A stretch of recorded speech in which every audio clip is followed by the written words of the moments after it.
Unacademy. Let's crack it.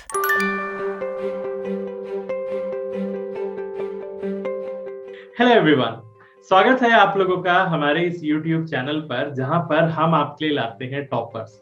हम आपके लिए लाते हैं ऑफिसर्स जिन्होंने इंडिया के बड़े बड़े टेक्निकल एग्जामिनेशंस को क्रैक किया है, जैसे GATE examination, engineering services examination, BARC examination. और मतलब वो सपना वो लोग जी रहे हैं जो कई यहाँ पर के इंजीनियर्स देखते हैं। तो आज हमारे साथ एक ऐसे ही ऑफिसर हैं, एक ऐसे मतलब मैं कहूँ कि देश की सेवा करने के लिए एक साइंटिस्ट हमारे साथ हैं, आदित्य प्रताप सिंह सर। तो सर, आपका बहुत बहुत स्वागत है। मुझे बहुत खुशी हो रही है आपसे बात करते हुए। आप अपने बारे में कुछ Thank you, बताइए। Ashish. Thank you so much for the lovely introduction.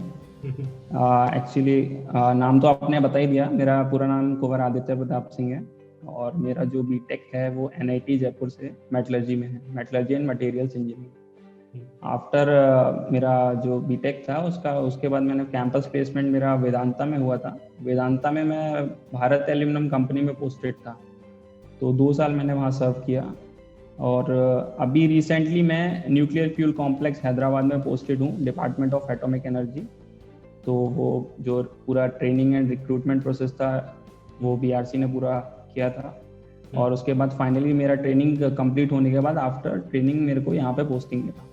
तो एक छोटा सा इंट्रोडक्शन जी, बहुत जरूरी था एक्चुअली ना। सबसे पहले ना जो स्टूडेंट के दिमाग में आता है ना, वो ये है कि सर अगर मेरा बार्क में सिलेक्ट हो जाता हूँ तो मैं कहाँ जाऊंगा। ये आप क्या बोल दिए मेरे को, NFC है, ये क्या है? मतलब आप थोड़ा सा बताइए कि अब जब हम लोग बार्क में सिलेक्ट होते हैं तो हमारे पास कहाँ कहाँ जाने की पॉसिबिलिटी होती है। जी, एक्चुअली बार्क भी एक डिपार्टमेंट ऑफ एटॉमिक एनर्जी का यूनिट है जो कि रिक्रूटमेंट एंड ट्रेनिंग कंडक्ट कराता है। बेसिकली बार्क को सभी लोग जानते हैं, लेकिन इसके डिपार्टमेंट ऑफ एटॉमिक एनर्जी के अदर यूनिट्स को बहुत कम लोग जानते हैं। तो डिफरेंट यूनिट्स में अलग अलग काम रहता है। तो कुछ यूनिट्स हैं जैसे इंदौर में है RRCAT, तो वो एक्सीलेटर्स टेक्नोलॉजी, लेजर्स, पार्टिकल फिजिक्स, इस पे रिसर्च रहता है उन लोग का। और BRC में तो बेसिकली रिसर्च R&D है ही, न्यूक्लियर रिएक्टर्स से रिलेटेड। उसके अलावा जो NFC है that is more oriented towards production, क्योंकि हमारे जो न्यूक्लियर रिएक्टर्स हैं उसमें बहुत सारे कंपोनेंट्स एंड फ्यूल का जो भी ज़रूरत रहती है, जो भी नीड रहती है, सो NFC वो प्रोड्यूस करता है, उसका मैन्युफैक्चरिंग करता है।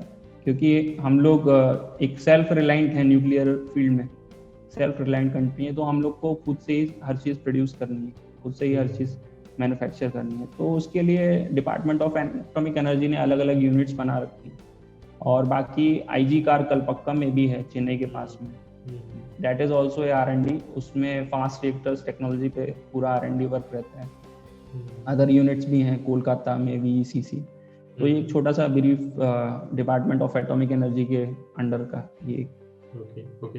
तो जैसे कोई वहाँ पे सिलेक्ट हो जाता है तो क्या हम लोगों को चॉइस मिलता है कि हम लोग किसी भी डिपार्टमेंट पे जा सकते हैं या किसी को भी रैंडमली भेज दिया जाता है? नहीं, रैंडम कुछ नहीं है, इनका एक प्रॉपर प्रोसेस रहता है। आपको ट्रेनिंग में जब बुलाते हैं तो ट्रेनिंग में एक्चुअली ये रहता है कि इनका एक पूरा कोर्स वर्क रहता है। तो कोर्स वर्क में पहले आपको ये पढ़ाते हैं, मतलब इनका एक कोर्स स्ट्रक्चर है। स्टार्टिंग के 3-4 मंथ्स आपको बेसिक फाउंडेशन कोर्स रहता है about nuclear science and engineering, क्योंकि वो जनरली हम कोई भी ब्रांच वाला पढ़ता नहीं है। तो उसके बारे में पहले बहुत ज़रूरी है हमारे कंट्री में क्या काम चल रहा है या ऑल ओवर वर्ल्ड क्या चल रहा है न्यूक्लियर टेक्नोलॉजी में। तो उसका एक ब्रीफ इंट्रोडक्शन होने के बाद, ब्रीफ जब नॉलेज हो जाती है, उसके बाद फिर वो पर्टिकुलर कोर में आते हैं, जो आपके कोर सब्जेक्ट्स हैं जो आप थ्रू आउट दी बीटेक पढ़ के आए हो। उसके बारे में थोड़ा बहुत क्लासेस वगैरह रहती हैं, उसका भी 2-3 मंथ्स का कोर्स वर्क रहता है। और उसके बाद एक छोटा सा प्रोजेक्ट रहता है, मिनी प्रोजेक्ट। तो ये ट्रेनिंग का पूरा 1 ईयर का ट्रेनिंग रहता है थ्रू आउट दी ट्रेनिंग। जो आप एग्ज़ाम्स होते हैं, तो एग्ज़ाम्स में आप जितना स्कोर करते हैं उस हिसाब से आपका एक मेरिट लिस्ट बनता है, जो ब्रांच पे डिपेंड करता है, ब्रांच वाइज मेरिट लिस्ट बनता है। तो उस मेरिट लिस्ट के हिसाब से जो टॉपर होता है उसके पास, मेरे टाइम में मान लीजिए अगर कोई 10 लोग हैं मेटलर्जी में, तो 10 लोगों में से जो टॉपर होगा, 10 वैकेंसी आएगा डिपार्टमेंट ऑफ एटॉमिक एनर्जी का, तो उसमें से टॉपर के पास सारा चॉइसेस होगा, 10 का 10 चॉइस होगा।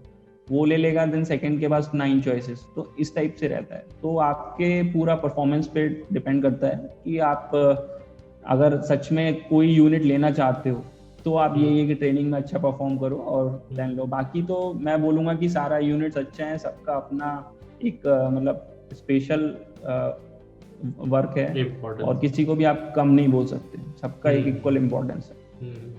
तो ये एक इम्पोर्टेंट बात है सारे स्टूडेंट्स के लिए, बार्क में सिलेक्ट हो जाने के बाद भी पढ़ाई करनी है, ठीक है। तो ये ध्यान रखना है आप लोगों की, थोड़ी सी पढ़ाई वहां पर भी करनी पड़ती होगी, आप लोगों को अपना कोर्स वर्क कंप्लीट करना है और ये जरूरी भी है क्योंकि हम लोग जो इंजीनियरिंग में पढ़ते हैं वो पूरा डायरेक्टली इस्तेमाल नहीं होने वाला है, आपको न्यूक्लियर का पढ़ना पड़ेगा। बहुत सारी चीजें जाननी है सर बार्क के बारे में, तो क्योंकि आपने इतने बड़े एग्जामिनेशन को क्रैक किया। क्यों इतना बड़ा मैं कह रहा हूँ ना, क्योंकि पहली बात जो पूरे इंडिया में इंजीनियर्स के बीच में फैली हुई है वो ये है कि आपका बार्क एग्जामिनेशन में सिलेक्ट हो जाने के बाद वो इंटरव्यू फेज 1-1.5 घंटे का रहता है, तो उससे ही लोग बहुत ज्यादा डर जाते हैं। आप अपना बताइए कि इंटरव्यू डिस्कशन के लिए कैसे, पहली बात तो आपका इंटरव्यू कैसे गया था ये बताइए, और किस टाइप के क्वेश्चंस रहे थे आपके पास? जी, एक्चुअली इंटरव्यू का ये था कि मेरा इंटरव्यू ऑलमोस्ट 2 आवर्स चला था। मेटलर्जी में आई थिंक मेरा सबसे ज़्यादा चला था। तो एक ये तो है कि जितना आपका लंबा इंटरव्यू चलता है तो सिलेक्शन के चांसेस बढ़ जाते हैं। अच्छा। क्योंकि आप जितना आंसर करेंगे, स्टार्टिंग में वो कंफर्टेबल फील कराने के लिए आपसे इजी क्वेश्चंस पूछेंगे, बेसिक क्वेश्चंस पूछेंगे। तो जब आप खुल जाते हो थोड़ा, उसी हिसाब से वो डिफिकल्टी लेवल स्टार्ट होता है उनका। So they are very trained in that manner कि हाँ कैसे इंफॉर्मेशन एक्सट्रैक्ट करनी है सामने वाले से। तो आपको एक कॉन्फिडेंट में लाने के बाद फिर उसके बाद वो धीरे धीरे उसी हिसाब से लेवल इंक्रीज करते हैं क्वेश्चंस का। तो मेरा इंटरव्यू का ये था कि बेसिक मेरा जो इंट्रोडक्शन उन्होंने लिया थोड़ा बहुत, कहाँ कैसे बीटेक कहाँ से किया, देन आपने क्या जॉब किया, जॉब से रिलेटेड 2-4 क्वेश्चंस। तो एक जब comfortable phase ice breaking session हो गया सबसे, तो उसके बाद फिर उन्होंने थोड़ा मेटलर्जी से रिलेटेड क्वेश्चन पूछे। तो स्टार्टिंग में तो यही पूछते हैं कि कौन कौन से आपके फेवरेट सब्जेक्ट्स हैं। एक्चुअल में आप उनसे कुछ छुपा नहीं सकते क्योंकि उनके पास आपकी मार्कशीट्स होती हैं। तो मार्कशीट में जितने भी सेमेस्टर में आपने सब्जेक्ट्स पढ़े हैं तो उनको पता है कि हाँ ये सब्जेक्ट्स पढ़े हैं आपने। और मेरे पैनल में आई थिंक 7 to 8 मेंबर्स थे, 7 to 8 सीनियर साइंटिस्ट थे। तो उसमें एक चेयरमैन रहता है एंड बाकी सारे सीनियर साइंटिस्ट रहते हैं। तो वो एक अपने अपने फील्ड के मतलब एक माने हुए साइंटिस्ट हैं। तो एक थोड़ा प्रेशर तो रहता है कि हाँ कुछ गलत तो नहीं बोल देंगे, लेकिन वो आपको मतलब ऐसे जज करने के लिए नहीं बैठे हैं। वो आपका बेसिकली बेसिक क्वेश्चन के बाद आपका थॉट प्रोसेस चेक करते हैं, आप कैसे सोच रहे हो, आप उनके हिंट्स को कैसे पकड़ रहे हो, कैसे अपने आंसर्स को जस्टिफाई कर रहे हो। एक बेसिक नॉलेज, बेसिक कंसेप्ट तो आपके क्लियर होने ही चाहिए। उसके साथ आपको बहुत फोकस करना है कि एक्चुअल में आपको वो, क्योंकि आप हर चीज़ का आंसर नहीं कर पाओगे, आपका नॉलेज एक पर्टिकुलर डेप्थ पे खत्म हो जाएगा। और वो ये देखते हैं कि अब मैं अगर इसको हिंट देता हूँ तो ये यहाँ से कैसे सोचेगा, क्योंकि जो बुक्स में पढ़ा है वो तो कोई भी बोल देगा, लेकिन आप क्या सोचते हो वो बहुत मैटर करता है उनके लिए।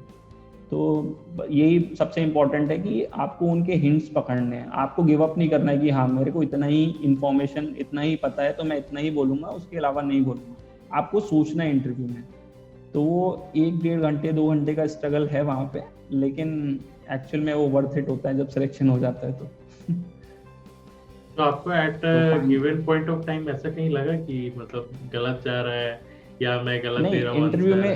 इंटरव्यू में बहुत पॉजिटिव नेगेटिव थॉट्स तो आते हैं, और जब इतने सीनियर लोग आपके सामने बैठे हों, देश के मतलब सबसे होनहार साइंटिस्ट आपका इंटरव्यू ले रहे हो, तो एक प्रेशर तो रहता है। तो आप कभी कभी जज नहीं कर पाते हो खुद को उस सिचुएशन में, क्योंकि आप पहले से इतने प्रेशर में हो। तो ये रहता है कि आप बहुत सारी जगह पे अटक जाते हो, क्योंकि मैं भी अटका था। वो चौक पे और ब्लैक बोर्ड पे इंटरव्यू रहता है, तो उसको डेरिवेशंस करिए, आप उनके कंसेप्ट्स को बताइए, कर्व्स बनाइए, तो काफ़ी जगह अटकते हैं। लेकिन वो कमेटी इतनी सपोर्टिव रहती है कि आपको वो डिमोटिवेट फील नहीं होने देते। अगर आप डिमोटिवेट हो भी रहे हैं तो वो आपसे नॉर्मल बात करेंगे, आपको चाय का भी पूछेंगे, कॉफ़ी का भी पूछेंगे, ऐसा है, मतलब आपको कंफर्टेबल फील कराते हैं। तो that is a very good thing. तो इसलिए मेरे को इतना ज़्यादा मतलब प्रेशर फील नहीं हुआ। और जितना इंटरव्यू आगे चलता जाता है उतना ही प्रेशर रिलीज होता जाता है, उतना ही हम कंफर्टेबल होते जाते हैं उनके साथ इंटरेक्शन में। तो एट द एंड मेरे को लग रहा था कि हाँ इंटरव्यू लंबा जा रहा है, मतलब कि हाँ अच्छा जा रहा है। बीच में काफ़ी आंसर्स नहीं बता पा रहा था, लेकिन मैं ट्राई कर रहा था उनके हिंट्स पकड़ने का, और उस पर अपना जितना हो सकता है, जितना एक्सटेंड तक उसको आंसर कर सकता हूँ परफेक्ट वे में। बस थोड़ा ये ध्यान देना रहता है कि हाँ आपके बेसिक से नहीं हटना है। अगर आपने बेसिक में कुछ गलत बोल दिया, जो एक प्रॉपर लॉ है उसी को आप गलत प्रूफ कर दिए, तो वो एक गलत चीज़ हो जाती है, वहाँ पे आपका नेगेटिव पॉइंट रहता है। तो आपको भले ही आप बहुत हाई फाई चीज़ मत बोलिए, लेकिन बेसिक्स को आप स्ट्रॉन्ग रखिए, और आपके बेसिक्स के जो बेस है उसके ही ऊपर आप आंसर करना है, उसी के ऊपर अपना थॉट प्रोसेस चलाना है। तो ओवरऑल मेरे को जब इंटरव्यू हो गया तो उन लोगों ने काफ़ी पूछा कि आप कहाँ से आए हैं, कहाँ जाएंगे, मतलब काफ़ी अच्छा था, ऐसा कुछ नहीं लगा फिर बाद में। लेकिन एक्चुअल में 2 घंटे वो पता ही नहीं लगे थे मेरे को। एक होता है ना, हाँ, तो ये थोड़ा सा एक्सपीरियंस था। मुझे ना एक बहुत इंपॉर्टेंट क्वेश्चन पूछना है आपसे। यहाँ पे कई स्टूडेंट हैं जो लोग जानना चाहते हैं कि किस टाइप के मेजॉरिटी क्वेश्चंस क्या आपके ट्रेनिंग से पूछा जाता है, क्या आपके इंटर्नशिप से पूछा जाता है, या फिर आप कहीं जॉब किए हुए हो उससे ज्यादा पूछा जाता है, मतलब किस सेक्टर से ज्यादा रहता है? क्योंकि अभी कई लोग कॉलेज में होंगे तो उन लोगों को इस चीज का ध्यान रखना है कि हम लोग कैसे पढ़ें सर, क्या बहुत ज्यादा अच्छे से ट्रेनिंग करें, क्या बहुत अच्छी जगह से, कि वहां ज्यादा क्वेश्चन आएंगे कहीं पर भी, आप तो जानते ही होंगे। तो नहीं, हाँ जी, देखिए ट्रेनिंग का और इसका उन लोग को कोई मतलब इतना फर्क नहीं पड़ता कि आप किसी IIT या IISc से ट्रेनिंग कर रहे हैं या फिर किसी कोर कंपनी या नॉन कोर से ट्रेनिंग कर रहे हैं। एक्चुअल में BRC is all about R&D। वो मतलब देखते हैं कि हाँ ये कितना R&D में अच्छा कर सकता है, एक्सेल कर सकता है। तो बेसिकली जो आपका बेसिक सब्जेक्ट है वो उसके कंसेप्ट पे बहुत ज़्यादा मतलब क्वेश्चंस पूछेंगे, और आपका जो कोर है आप उसी से रिलेटेड क्वेश्चन होंगे। आपका ट्रेनिंग से हो सकता है 2-4 क्वेश्चंस पूछ लें, लेकिन वो इतना मैटर नहीं करता। उनको मैटर करता है कि अगर मैं मेटलर्जिस्ट हूँ तो मैं कितना अच्छा मेटलर्जिस्ट हूँ, मेरे कंसेप्ट कितने क्लियर है। अगर आप मैकेनिकल इंजीनियरिंग से हो तो आपको मैकेनिकल से ही रिलेटेड क्वेश्चन पूछेंगे। तो out of the subject question नहीं होते हैं, प्योर टेक्निकल इंटरव्यू है, इसमें कुछ HR टाइप का भी नहीं है। तो आपको अपने सब्जेक्ट्स पे बहुत अच्छा कमांड चाहिए, और आप कोई भी सब्जेक्ट छोड़ नहीं सकते। जैसे हम लोग गेट वगैरह में होता है ना कि हाँ ये सब्जेक्ट थोड़ा कम लो स्कोरिंग है तो इसको बाद में देख लेंगे, टाइम बचेगा तो। बट यहाँ पे ऐसा नहीं है। तो यहाँ पे आपको सारे सब्जेक्ट कवर करने हैं, क्योंकि कंपटीशन थोड़ा रहता है। अगर आप एक सब्जेक्ट छोड़ देंगे तो वो हो सकता है कि आपके लिए भारी पड़ जाए। तो आपको एक बार सिलेबस तो एक बार अच्छे से पढ़ना है, और उसके बाद फिर आपको बस अच्छे से जाना है पॉजिटिव एटीट्यूड के साथ, और अपना जितना हो सके बेस्ट देना है। इंग्लिश जरूरी है क्या? इंग्लिश की हिंदी मीडियम के लोग हैं तो वो लोग भी कर सकते हैं? नहीं, ऐसा लैंग्वेज का कोई इशू नहीं है। इंग्लिश हिंदी आप जो बोल सकते हो, बस उनको समझ में आना चाहिए। तो इंग्लिश और हिंदी तो आई थिंक सबको समझ में आती है वहाँ पे। तो हाँ, तो ऐसा कुछ नहीं है, लैंग्वेज तो वो जज ही नहीं करते। आप इंग्लिश में कंफर्टेबल हो इंग्लिश में बोलिए, हिंदी में हो हिंदी में बोलिए, और आप दोनों भी यूज़ कर सकते हैं। और बट यही है कि आपको अपने जो भी है उनको बस कंसेप्ट चेक करेंगे, आपका नॉलेज चेक करेंगे, बस आपका लैंग्वेज चेक करने के लिए वो लोग नहीं बैठे हैं। तो उस वजह से कोई मतलब ऐसा कुछ प्रॉब्लम नहीं है, लैंग्वेज का कोई इशू नहीं है।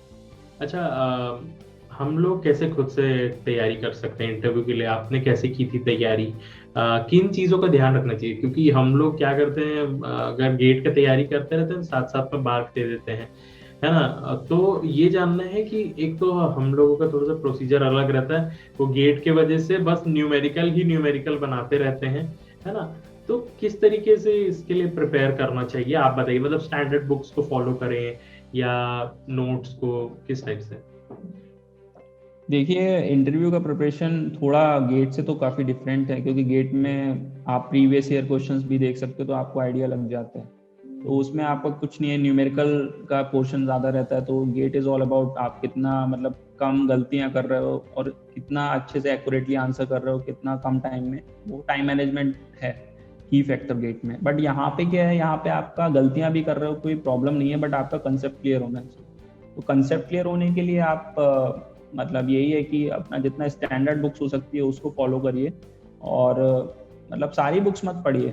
ये है कि एक टॉपिक की एक स्टैंडर्ड बुक को भले ही 2 बार 3 बार पढ़िए, लेकिन ऐसा मत करिए कि बहुत सारी बुक्स आप पढ़ रहे हैं एक ही टॉपिक पे, तो उससे आपका सिलेबस भी कवर नहीं हो पाएगा। तो बस स्टैंडर्ड बुक्स को जितना हो सके उतना अच्छे से पढ़िए, उसके कंसेप्ट को ग्रास्प कीजिए, और बस वही हेल्प करेगा। जितना आप कंसेप्ट खुद को मतलब समझाना है कि हाँ ये कंसेप्ट है तो ये मेरे को समझ में आया या नहीं आया। खुद को आप सेल्फ एक्सप्लेन भी कर सकते हो, अपने किसी फ्रेंड को एक्सप्लेन कर सकते हो, कि अल्टीमेटली आपको इंटरव्यू में एक्सप्लेन करना है उनको सारे कंसेप्ट। तो एक एक्सप्लेनेशन का, थोड़ा बोलने का आदत डालना पड़ेगा इंटरव्यू से पहले, कि हाँ लोगों को पता होता है लेकिन वो एक्सप्लेन नहीं कर पाते अपनी बात को।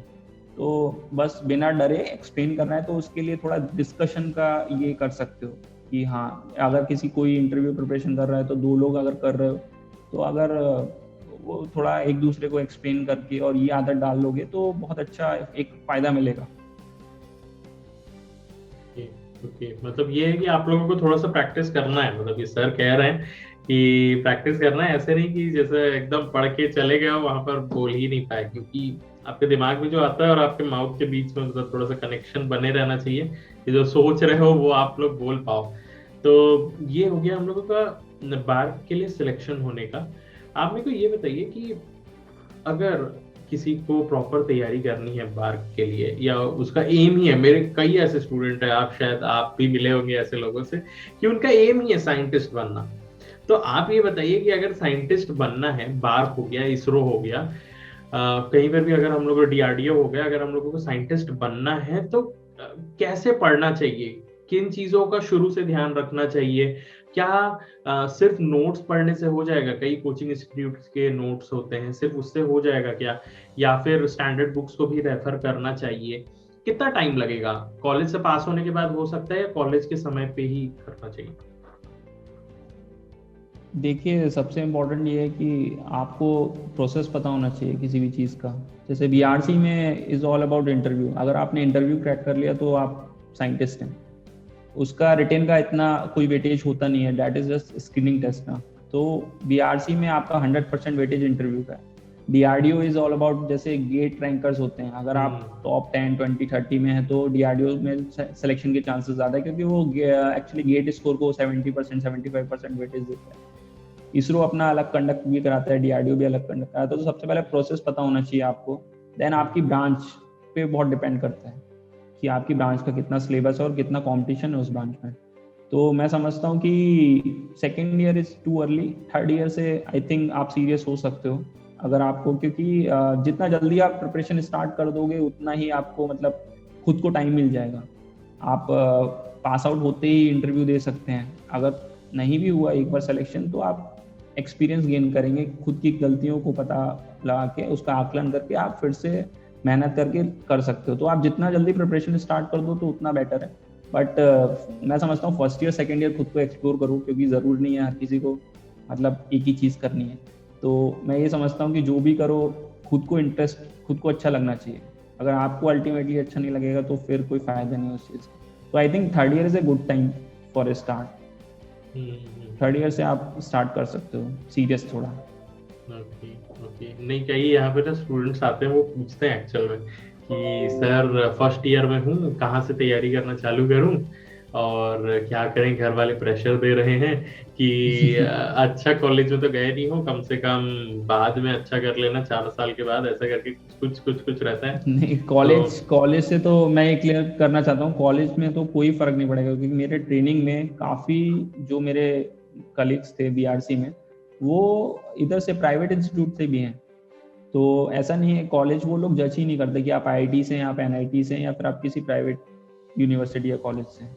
वो बस आपको चेक करेंगे। तो ये एक अच्छी बात है बीआरसी में कि आप ये बिना टोटली टेंशन फ्री होकर जा सकते हो कि आपका रेस्पेक्ट ऑफ योर कॉलेज, कि आपका कॉलेज कौन सा है, वो आपको जज नहीं करेंगे कि आपने प्राइवेट कॉलेज मिला तो आप बहुत डल स्टूडेंट हो, क्योंकि that is immaterial for them. तो बस यही है कि आप अच्छे से कंसेप्ट क्लियर करके जाइए और पॉजिटिव एटीट्यूड के साथ जाइए, काफ़ी हेल्प मिलेगा। तो हम लोगों ने ये भी जान लिया कि कॉलेज के लिए कैसे। अच्छा, आप ये बता सकते हैं कि मतलब पढ़ना है तो कैसे पढ़ना है, मतलब गेट वाले से ही हो जाएगा कि अलग से बात की तैयारी करनी पड़ेगी?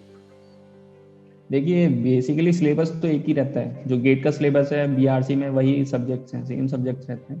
तो आपको वही है कि एक बार अगर आप पढ़ रहे हो तो अच्छे से पढ़िए। कंसेप्चुअली बीआरसी में ज़्यादा रहेगा और जो गेट है आपका उसमें न्यूमेरिकली ज़्यादा रहेगा। तो कंसेप्चुअली पढ़ने के लिए, और न्यूमेरिकल भी मैं समझता हूँ कि तभी आप अच्छे से सॉल्व कर सकते हो जब आपके कंसेप्ट क्लियर है, तभी आप बहुत अच्छे से न्यूमेरिकल को भी समझ सकते हो। और कभी कभी ऐसा भी होता है कि न्यूमेरिकल सॉल्व करने से भी हमारे काफ़ी सारे कंसेप्ट क्लियर हो जाते हैं। तो दोनों को एक प्रॉपर वेटेज देना है कि आपके कंसेप्ट भी डेवलप हो रहे हैं, साथ में आपका न्यूमेरिकल भी अच्छा है, न्यूमेरिकल पोर्शन। तो आपको बीआरसी और गेट का बहुत ज़्यादा अलग प्रिपरेशन नहीं करना है। मैं समझता हूँ कि अगर आप साथ में रह के प्रिपरेशन करेंगे तो आप गेट में भी अच्छा रैंक लाएंगे और बीआरसी भी क्रैक कर सकते हैं। तो आपके पास मतलब बेटर ऑप्शन रहेंगे। तो दोनों साथ में प्रिपेयर करें, किसी एक का मतलब ऐसा नहीं है कि एक ही तरफ ओरिएंट होना है। ओके। आप ये हो सकता है कि हाँ, आप इंटरव्यू से पहले 8-10 दिन पहले बीआरसी अगर इंटरव्यू है तो आप उसके लिए थोड़ा ओरिएंटेड हो सकते हैं। गेट का अगर है तो फिर उसका थोड़ा न्यूमेरिकल या लास्ट ईयर टेस्ट सीरीज वगैरह ज़्यादा दे सकते हैं। तो वो एक शॉर्ट टर्म में आप चेंज कर सकते हो, उस हिसाब से थोड़ा फ्लेक्सिबल हो सकते हो। लेकिन आई थिंक लॉन्ग टर्म में जब आप 3rd ईयर 4th ईयर से प्रिपरेशन स्टार्ट कर रहे हैं तो आई थिंक दोनों को साथ में लेके चलना चाहिए। ओके। और जैसे अगर आप ये कहें कि सेफ स्कोर कितना रहता है या कितने अटेम्प्ट करने चाहिए, कि गैस करना चाहिए कि नहीं करना चाहिए कि हाँ चलो मार दिए तुक्का, ऐसा टाइप से? रिटिन में आप रिटिन का पूछ रहे हैं? रिटन जी, रिटिन में तो बेसिकली नेगेटिव तो नहीं करना है, तुक्के तो नहीं लगाने हैं। लेकिन एक्चुअली रिटिन का कट ऑफ थोड़ा हाई जाता है बीआरसी का। तो बीआरसी एक्चुअली रिटिन में ज़्यादा जज नहीं करता वो जस्ट स्क्रीनिंग है। तो काफ़ी क्वेश्चंस रिपीट भी हो जाते हैं। आप गेट के क्वेश्चंस भी अगर आप देखेंगे तो उससे रिलेटेड भी आपको 50-60% क्वेश्चंस मिल जाते हैं उन्हीं कंसेप्ट्स पे। तो बीआरसी में यही है कि आपको मतलब 100 क्वेश्चंस रहते हैं, 3 मार्क्स, -1 नेगेटिव रहता है। तो मेरा इस बार मेट्रोलॉजी का आई थिंक 215 या 210 कट ऑफ गया था आउट ऑफ 300। तो कट ऑफ थोड़ा हाई जाता है, बट क्यों इसलिए हाई जाता है क्योंकि वो इतना न्यूमेरिकल चेक करते नहीं है, वो रिटन में भी कंसेप्ट चेक करते हैं। तो पेपर भी जल्दी हो जाता है, अगर आपको क्वेश्चन आता है तो आता है, तो टाइम में हो जाता है। आपको वहाँ पे कैलकुलेटर लेके न्यूमेरिकल सॉल्व नहीं करना। तो इसलिए रिटन में आपका बस नेगेटिव मत करिए, बाकी आपको जितना आता है अच्छे से अटेम्प्ट करिए, ज़्यादातर अटेम्प्ट करिए। और ज़रूरी नहीं है कि सारा अटेम्प्ट करना ही करना है, बट ट्राई करिए कि मोर देन 80% तो अटेम्प्ट होना चाहिए, क्योंकि कट ऑफ भी क्लियर करना है।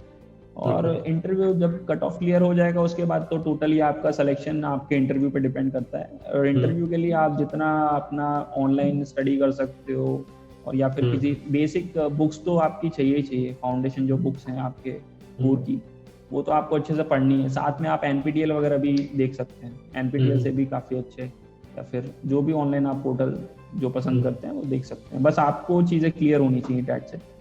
ओके। तो मतलब एक अच्छा आइडिया मिल गया कि पहले कैसे तैयारी करना है, इंटरव्यू में कैसे तैयारी करना है,